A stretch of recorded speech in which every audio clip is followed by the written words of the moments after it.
ہے اور اس کی ایک بدترین شکل انٹلیکچول کرپشن ہے، اور میرے خیال میں اس وقت پاکستان کی بدحالی کا ایک بڑا سبب یہ ہے کہ یہاں انٹلیکچول کرپشن بھی زوروں پہ ہے، اور انٹلیکچول کرپشن کی ایک شکل خوش آمد بھی ہے۔ اب میں اگر محفل کے آداب کا خیال رکھتا ہوں، یہاں جو لوگ بیٹھے ہوئے ہیں ان کے دل دکانے سے اپنے آپ کو باز رکھتا ہوں، تو میرے خیال میں انٹلیکچول کرپشن کا مرتکب ہو جاؤں گا، اور اگر اپنے آپ کو انٹلیکچول کرپشن سے بچاتا ہوں تو پھر مجھے کچھ تلخ باتیں کرنی پڑے گی، اور اس کے لیے جن کی دل آزاری ہوگی تو اس کے لیے ایڈوانس میں ان سب سے معذرت چاہتا ہوں۔ اب جہاں تک موضوع کا تعلق ہے تو اس میں تو کوئی شک نہیں کہ معاشی عدم استحکام کا ایک بڑا باعث اور اہم باعث وہ بدعنوانی اور کرپشن ہے۔ صرف معاشی عدم استحکام کا نہیں بلکہ سیاسی عدم استحکام کا ایک بڑا ذریعہ بھی کرپشن اور بدعنوانی ہے، اور اس وقت ہم بدامنی کے اور خوف کے اور ٹیررزم کے جس لہر سے گزر رہے ہیں اس کی ایک بڑی وجہ بھی کرپشن ہے اور بدعنوانی ہے۔ ہم ایسے بیوقوف لوگ ہیں، میں خود ایک غریب کلاس سے تعلق رکھتا ہوں، لیکن مجھے یہ بڑے بڑے جو یہاں پہ بت بنے ہوئے ہیں اور جو اربوں کربوں میں کھیلتے ہیں ان کی زندگیاں بھی قریب سے دیکھنے کا موقع ملا ہے۔ آپ یقین جانیے کہ آخر میں جا کے ان کی زندگی عذاب بن جاتی ہے، اور مجھ جیسا غریب آدمی بھی ان کی زندگی سے اللہ کی پناہ مانگتا ہے۔ پھر یہ کہ اگر ان کی کرپشن کی وجہ سے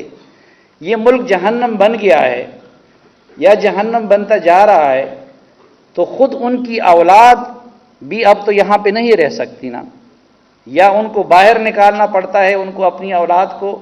یا پھر اگر وہ یہاں پہ رہے گا تو وہ محفوظ نہیں رہے گا۔ اب آخرت ہمیں یاد دلانی تھی مولوی صاحب نے، اور خوف خدا ہمارے ذہنوں میں بٹھانا تھا ہمارے مذہبی لیڈروں نے۔ بدقسمتی یہ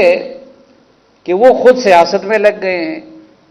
اب قوم کی تربیت کرنے والا کوئی رہا نہیں۔ نہ صرف یہ کہ سیاست میں ملوث ہو گئے ہیں بلکہ کرپشن کی بیماری میں بھی وہ کسی دوسروں سے زیادہ مبتلا ہے، اور آپ لوگوں نے یہ اس نگران کے آنے سے پہلے یہاں پہ اس کا کچھ نمونہ دیکھ لیا کہ ماشاءاللہ انہوں نے باقی پارٹیوں کو پیچھے چھوڑ دیا۔ تو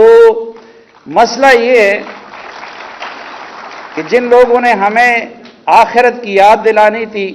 وہ خود سیاست میں اور پھر اس مصیبت میں مبتلا ہو گئے۔ اس لیے اب زیادہ ذمہ داری ماؤں کی ہے، زیادہ ذمہ داری استاد کی ہے کہ وہ اس قوم کو ان چیزوں کے بارے میں آگاہی دلا دے۔ میں اگر تھوڑا بہت اللہ نے مجھے بچا کے رکھا ہے تو یقین جانیے کہ اس کی واحد وجہ میری ماں تھی، اور میری ماں نے اگر کبھی میں تھوڑی سی قیمتی چیز بھی گھر لایا ہوں تو اس نے مجھے